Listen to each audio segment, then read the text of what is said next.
Welcome to Decoding SaaS, a podcast where we talk to founders and industry experts to deep dive into strategies that help them build and sustain a 10 million ARR business, a podcast that will provide actionable tactics and strategies from the minds of SaaS professionals. Welcome, folks, and welcome, Udit. Very excited to learn about his journey at PitchGround and how he has scaled PitchGround to a large company today. So today we're going to be talking about lessons of scaling and hearing about some war stories about scaling as well. So welcome to the podcast, Udit. Thank you so much, Amit, for having me over here. Yeah, absolutely. So I'd love to kind of get started and jump right in. If you want to tell people a little bit about what PitchGround is and how you kind of got the idea, that would be really kind of good starting point. Sure. So my name is Udit Goenka. I'm the founder and CEO of a SaaS marketplace known as PitchGround. Started back about 3.5 years ago after my last startup failed very miserably because of multiple reasons. And that made me dive into researching more about why SaaS industries is failing. This is where I landed this article on Lighter Capital, which is one of the biggest debt fund VC based out of United States, that said 92% of the SaaS companies fail in the first 3 years of their business. That was crazy for me. 92%. See, we can talk about 10, 20, 30%, it's okay, right? But 92%, that is crazy, right? So the $1 trillion industry that we're talking about right now, which is SaaS, is of 8% successful companies. Imagine the amount of money that's being lost. Imagine the money that's being wasted. And the founders that go through a lot of self-belief, right? Because I went through it. I could relate to it. And that's when I pretty much knew what the next part of my journey would be. And that inspired me. My last failure inspired me to build PitchGround. Started working on it, build up an MVP in a couple of months. And 25th of September 2018 is when we went live. That's one date in my life that I would never forget. I can forget my birthday, but I can never forget the date I went live with PitchGround. And since then, never looked back. We have worked with hundreds of SaaS companies. We have seen over 80% success rate of the SaaS companies, out of which 15% have raised capital very successfully after showing the growth. So kind of we're still in the honeymoon phase because we focus on marketing and sales and helping the company, So that's a bit about us. What PitchGround does is it's a SaaS marketplace where we bridge the gap between early stage SaaS companies and early adopters. It's kind of inspired from Kickstarter.com, but for SaaS companies. Awesome. Thanks for that. And it's really inspiring. I love speaking with founders that have previously gone through a lot of failures. And then, of course, it's never success. It takes a lot of failures for that success. So thanks for being candid about sharing that with us. So I'd love to learn a little bit about the founding story. We saw that your founders from 3 different countries. So how did you guys all get together? And have you guys actually, well, I think we saw a video of you guys all meeting together, but how did you guys all meet? I would love to hear about that. So my first co-founder, he's based out of United States. His name is Oscar. He's our COO at the same time. So I started my first company with him about 11 years ago. So the journey with him goes long back, where we built out our first company together, the second company together, the third company together. We failed together, and we are working on the fourth company together. So it's kind of one of those partnerships and collaborations where you go from being a colleague to a co-founder to brothers, right? That's a journey that we have already crossed, and we have been working together. And we're pretty much no matter what we do, no matter what ventures we work on, it's going to be together, because that's the kind of trust that we share. And that's the kind of different skill sets that we bring in, right? My second co-founder is based out of Lithuania. His name is Lucas. He's the CTO of the company. And I met him during the journey of PitchGround, where it was quite funny. We were promoting one of the products on PitchGround, and he ended up buying that product. And he was like, how the heck this guy sold me a software? I can build anything, right? So most developers, they do not buy any marketing software ever, right? They would only buy developers tools. That's it. And he made a purchase of a marketing tool for the very first time in his entire life, right? So he was like, I need to get in touch with this guy. How the heck did he convince me to buy without even getting in touch with me? There was no conversation, right? The marketing itself was so strong and so educative that he felt that I have a need for it. So we got in touch. He shared what he does. We got on a call. And from there, we never looked back. Our journey from being someone random on the internet to, again, co-founders to becoming bros has been very quick, swift in just 2.5 years, to a point where we now finally have that core team of marketing, sales, operation, and tech that we will pretty much end up working together for the next 30, 40 years of our life, right? As whatever we build, right? Because we all bring in such unique strengths. We all have a very similar mindset, and we all share a completely contradictory skill sets to each other. So that's how the core foundation of the team happened. And we haven't looked back since then. That's really great to hear. So that's really great to hear kind of the founding story and sort of the relationship and the bond that you have there. I would love to kind of talk a little bit about the first sort of 10 customers or the 100 customers, especially because you guys are a marketplace, right? You have a chicken and the egg problem. You get SaaS companies on it, and if you don't have customers or people coming onto the site, how do you sell them on it? So can you walk us through how you got both the traffic and then also SaaS companies to sort of buy in and be part of your platform? Great question. So I already had a good amount of personal branding. I would say back in those days, I never focused on personal branding, but since I had been a working professional when I started PitchGround, I already had a decade of experience, right? So during that experience, I already met a lot of good people, a lot of good customers became good friends, and we were all connected on Facebook, Instagram, LinkedIn, all of these platforms. So as soon as I started with this, I knew that I'm going to be getting traction right away because this is not my first gig. Secondly, what I did was I am extremely good with performance marketing, like very, very good. That's one of my core strengths, I would say, that I'm really confident about, that I can turn any company around and start and help them generate sales through this. So while I was also working on some of my previous companies, I also ran like a small side hustle agency on performance marketing, helping out a lot of companies. And this is where I knew that since my last venture had failed, I lost about $200,000 on it, right? And for me to spend that money was pretty crazy. Like I would have to think twice before spending anything. But I knew that if I would spend $1 on, let's say, Facebook, I'm going to be able to generate back at least like $5. I was that confident. So I grabbed a couple of my credit cards, maxed out on my 10 lakh of limit on both the credit cards. And in just 3 months of that year, we ended up doing $350,000 in total sales. So, and then we never looked back. We're still bootstrapped, still profitable, we're still cash flow positive. So yeah, it's been a journey.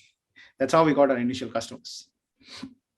That's awesome. So from a channel perspective, you used paid ads as the kind of the main channel to get your initial customers. Right. So in terms of there's a channel market fit as well. So as you sort of expanded from your journey from getting that first set of customers, getting that first $350,000, how long did you rely on that one channel to scale? And at what point did you start looking at other channels? And as of right now, how big of that channel, in terms of that first channel, how big of it is it as of now as well? So one of the lessons that I had learned in my previous successes and failures, right, is unless and until you nail down on one channel, do not focus on expanding your channels, because then you're spreading yourself too thin, and that focus is extremely important. So we focused on Facebook as a channel for the first 2 years. We did not focus on any other channel. We weren't on Twitter. We weren't on LinkedIn. We weren't active. We had profiles. We were just posting, right? But posting is not really marketing, right? So we were just posting for the sake of ensuring that if for some reason someone lands us on LinkedIn, it shouldn't look like, hey, the last post was like a year ago, right? And you feel like this company is dead. You don't want to buy from this company. So we ensured that our focus was extremely high, to a point where even I would say, like, even now, 40% of a sale still comes from Facebook.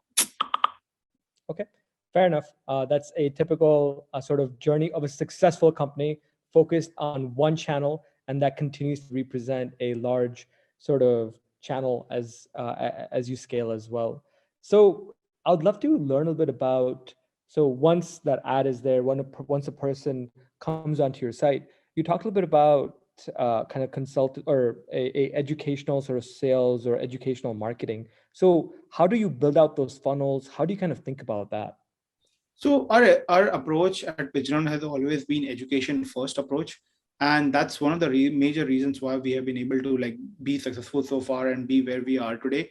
And one of our core primary channels has been webinars. So we push a lot of our traffic through webinars on our landing pages. And from there, we start building up inner funnels, because once we know that someone has been on a webinar, they have been educated now, it's a lot easier to sell someone after that, because they are already aware of it.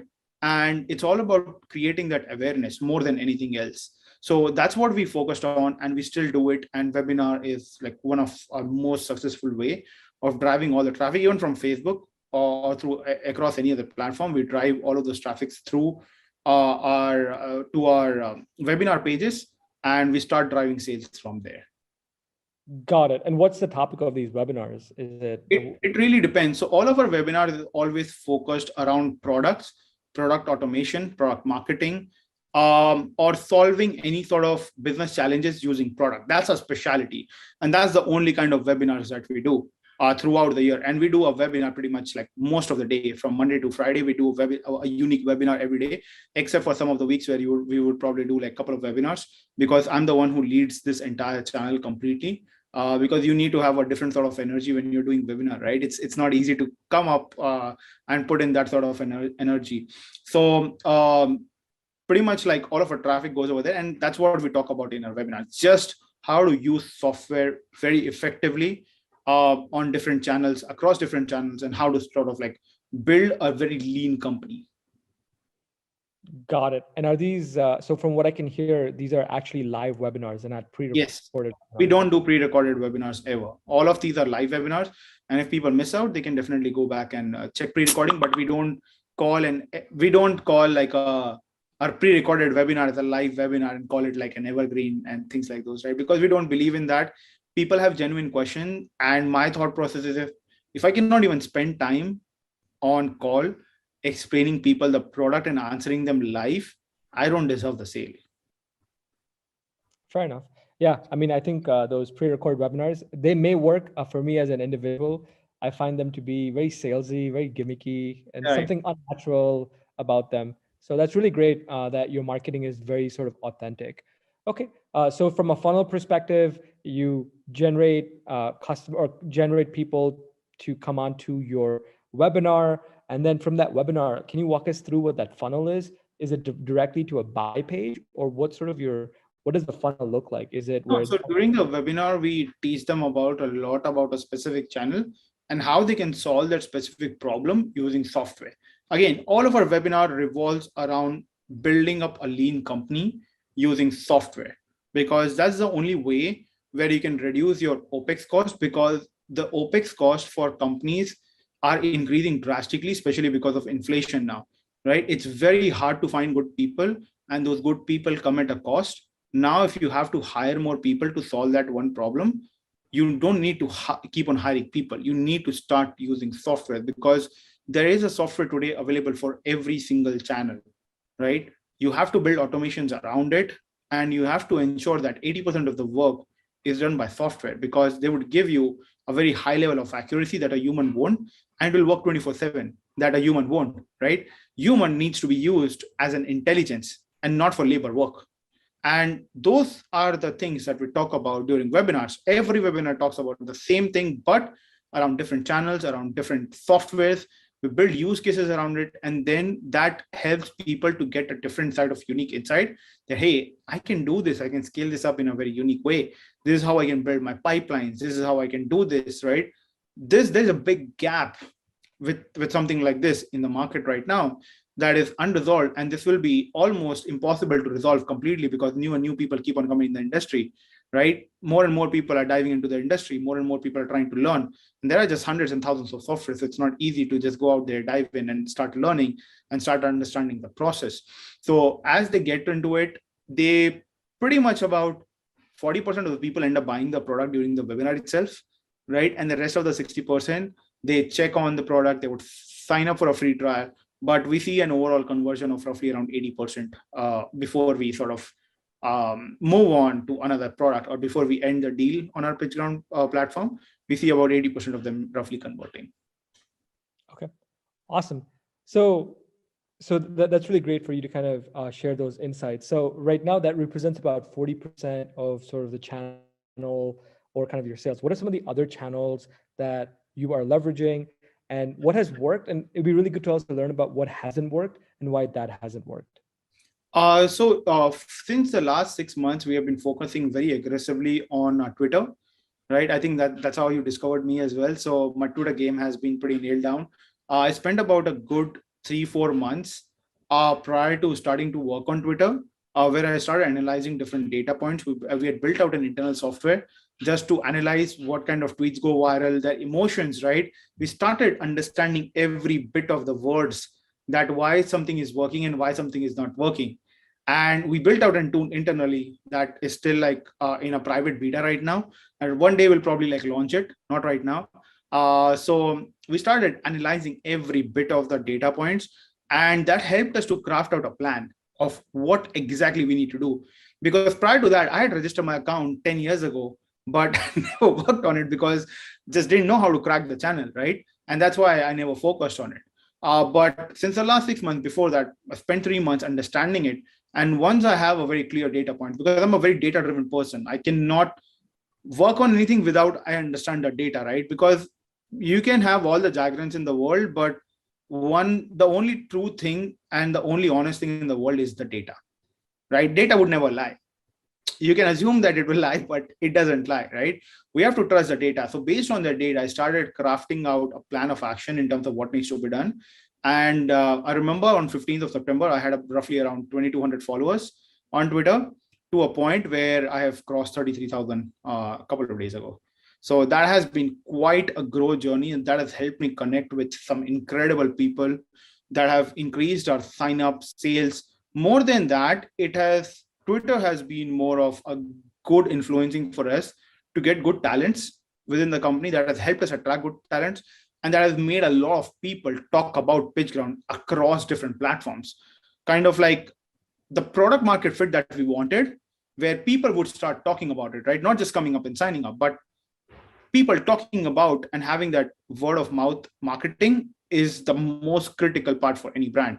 And that's what Twitter opened up for us, to a point where we started getting invites from a lot of podcasts, all of these organic, a lot of media mentions, a lot of organic activities sort of bumped up very massively. That helped us to start attracting good SaaS companies into our funnel at the same time, because they saw that, hey, these are all legits, right? You cannot fake out a number, you cannot fake out an engagements, right? So they started seeing that, and that helped us to start attracting better SaaS companies to come and work with us. And when that happened, it automatically helped us to start driving more users, because ultimately for a marketplace, like you said, it's a chicken and egg game, right? But you have to make sure that the quality is top notch in order to attract customers all the time, right? So that was the thing that got nailed down because of us focusing on Twitter as a channel.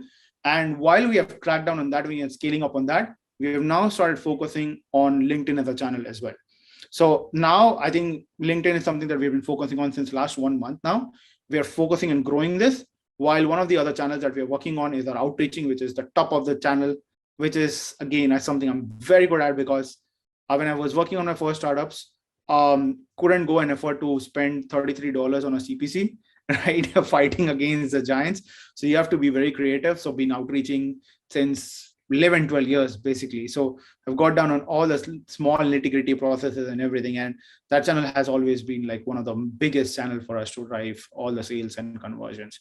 So that's how we have been focusing on different channels. But again, it took us a lot of time, and we focus and open up new channels very slowly. And once we see and we test that the channel works out, we start scaling up on those very rapidly. Awesome. So would love to, first question is, are you going to be launching your Twitter app on PitchGround at any time soon? Is that going to be one of the things that you're going to be launching and selling through your own platform? So there are two software that we are working this year that we're going to launch. The first one is our outreaching tool itself, because we are so deeply integrated with the ecosystem, and we do this for a living, basically, right? We outreach every single day. As the first tool that's coming out, it's going to come out on PitchGround next month itself. And the Twitter tool is something that we're still working on the AI part. We are expecting to come out this year, but we don't have any specific date or timing, because that's not our priority. But even if it comes out on PitchGround, it's most likely not going to be a lifetime deal, because apparently the biggest problem is that Twitter API is very expensive. Twitter actually charges for the API, right? So it's not like you can just get whatever data you want, right? You have to pay Twitter for all of those API pulls that you do. So you typically, even if you want to provide, so this is why you don't see much tools around Twitter, because Twitter itself charges for the API. So definitely it's going to come by. Not sure about the pricing, not sure about when exactly, but definitely this year. That's really great, man. Awesome. So what are some learnings? So you talked about you analyze a lot of information, including like sentiments, including emotions and things like that. So what are the things that you learned, and how is marketing a person individually versus a brand? How is that different? Brands cannot tell a story, individuals can, right? Okay. Brands, when they go out and start telling that they want to do something, people feel they're trying to sell them. But that's not the case with individuals, right? And this is where about 6 months ago, I started focusing on my personal branding as well. And I started telling my story, but in the form of brand. And that helped out massively. And that's been working brilliantly. So that's one of the advice I would give to all the founders out there is focus on personal branding, right? I was a kind of a person for 13 years who thought, no, company comes first, company is everything. But when you just focus on that, you would realize and notice that people just feel you're trying to sell them. Because ultimately, no matter how hard you try, brands cannot act like humans and cannot connect with humans. It's just impossible. No matter whatever brand we pick up, right? If we talk about Apple, the first name that comes in our mind is Steve Jobs, not Apple, right? Yeah. That's the thing with any big brand. You talk about Microsoft, the first name that comes in our mind is Bill Gates. You talk about Tesla, it's Elon Musk, right? If you talk about Reliance, we're talking about Mukesh Ambani. The point here is that founders with a very strong personal branding would win. And that's one of the learning lessons that I had, that ever since I started focusing on my personal brand, right? I started telling story as Udit and not as PitchGround. And that was the biggest transformation that I saw, that exploded all of the media publication. And now people are all of a sudden interested about knowing about PitchGround. But when I was telling this the whole time in 3 years that, hey, this is what PitchGround does, this is the problem, this is why we started, no one wanted to hear. So that one change has been pretty transformational. And that's how I would define like why personal branding and why like a company branding, how things happen between both of them. Great. So as in terms of scaling your company, personal brand has been an incredible tool for you. Absolutely, 100%. Okay. In terms of specific tactics, right? So this podcast is about specific tactics. So you talked about your own story. What are some other tactics, Udit, that our audience can learn from you of kind of scaling your personal brand? I think two very important things. First is having the ability to have a clear value prop. Right? You have to be unique. You cannot just copy anyone out there, right? If you think, hey, Elon Musk does it, let me just copy him. No, you need to have your own personality, because if you're not going to have your own personality, people would say he's probably like Indian version of this guy. You cannot have that people saying, right? Because that's a very wrong positioning and branding for yourself. So that's the first very important thing I would say, is find your core value prop. It's okay to know whatever you know and build a value prop around it. You don't need to know extra, right? You just need to stare and build things around it. That's the most important part, right? The second most important part is learning the ability to tell a story and telling that story every day. It's not easy, right? So you have to ensure that you learn that ability. And when you do that, people get connected, because whatever data I've shared throughout this call, you will not even remember. But anything that I've told you around why I started PitchGround, which was the first thing, you'll remember that, hey, Udit started with a failure. But you will not remember there is a 92% failure rate in the industry. You will not remember that, because a brain is not designed to do that. And that is why it's very important that you combine both of these things and then execute your personal branding. And that's when you will probably start seeing the scalability effect and the rippling marketing effect kind of kicking in, where people start talking about you, they start tagging you, and more importantly, show up every day. Show up every day. That's what that's the key, and consistency is the key to success in a lot of things. So that's really awesome, man. that you were kind of sharing all these sort of specific tactics and secrets in a sense of how you have scaled. So let's shift gears a bit and let's talk a little about team, right? So, and mindset of going from the entrepreneur that's doing everything and to the entrepreneur that's scaling. They're two very different mindsets. The way that we think, decision making, and all of that is very different. So I'd love to first talk about team. So once you were able to figure out, hey, this model is going to work, and you figured out product market fit, and now that you're scaling, what are you looking in team members, and how is that kind of changing? So my last failure again taught me a couple of very important lessons. First, never hire quickly. That was the first mistake that I did in my last startup, right? I kept on hiring, I kept on hiring, I kept on hiring. I just kept on hiring, right? So this time I had decided that I'm going to build a very lean company. I'm not going to hire rapidly. I'm not going to make that same mistake, right? And I'm okay having a sustainable growth versus a hyper growth. I don't want 200% year-on-year growth. I'm happy with a 25, 30% year-on-year growth because that's more sustainable as you're building the blocks. Because again, I'm very inspired from the founder of Zoho, how they have built things. Nitin Kamath is coming out as an inspiration to a lot of founders in terms of building up that block. So that was very critical for me. So that was the step number one in terms of hiring. And what I started doing was initially that I would start hiring from the community that we were building. So I started building community. So community was one of the major reasons for the success of PitchGround. Is right from day one, we had let people be very vocal about what they want, how they want, and we started letting them interact within the community. So we built out our entire community. We decided that we're going to use Facebook groups to build out the community because Facebook groups had just started out 3.5 years ago. And there was a lot of organic push that Facebook itself was doing, right? So we wanted to leverage on that. So all the hirings that we did initially was through the community. And the only two things that I looked for during the initial stages was how empathetic the person is and the attitude towards getting things done. Those were the two skills that I looked for, because other than that, all the technical skills can be learned by anyone, but you cannot teach someone empathy. You cannot teach someone attitude. So those are the two things that I looked for, and I would hire from the community. And again, I would keep things very lean. And that's how I started building up the formation and started building up the base of the company. Okay, that's definitely super helpful in terms of what you look for in people.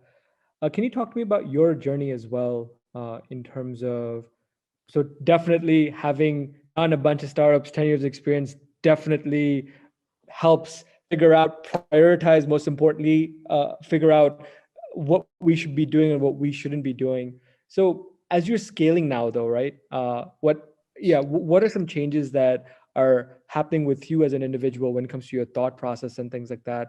Are there, the way that you think about problems, the way that you are solutioning and things like that, are there different changes, or is it similar to how you were doing it when you were kind of getting started? No, things have absolutely changed. Now, apart from those two things, we also look for skills, right? Which we did not during the initial stages, because when you start scaling up, when you have the foundations, right? When the people that you're hiring, you need to ensure that they also have the required skills to fulfill that position. And that has been one of the critical changes.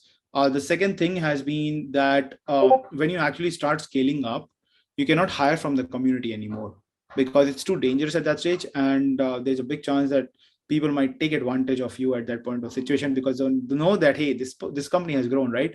Let me join in right now. So at that point of stage, the hiring process has been very changed, that now we are hiring outside of our network. So we are using LinkedIn for all of our hiring processes now. We go through a very in-depth assessment test now to ensure that we are able to filter out all the people. So we are able to get one good candidate out of every 150 candidates that apply, right? Which is a crazy number. So we ensure that we get the right person. We go through the processes, and it's a lot longer process to get someone on board now. So earlier, while we would just get on a call with someone, we see the attitude, empathy, and all of those things, we probably hire someone in just 1 or 2 days, right? But now we take a week and a half to go through the entire process. We get on a couple of calls to ensure that the person is absolutely right, because now it's about scaling up, and they won't be reporting me. They would be reporting to a head of department. So the process is a lot different now. The challenges are a lot different. And that's how like our entire hiring processes and everything have completely changed. And one of the core things that we have started focusing on very aggressively is documentation and building up processes, a very in-depth processes, a written process that is scalable, replicable, and that makes the onboarding of new team members very easy. That's really great. Documentation and processes, especially working in a remote environment, are extremely critical. And so in terms of, do you guys have any ceremonies to ensure that happens? And what I mean by that is documentation is something that we all as founders and as entrepreneurs understand.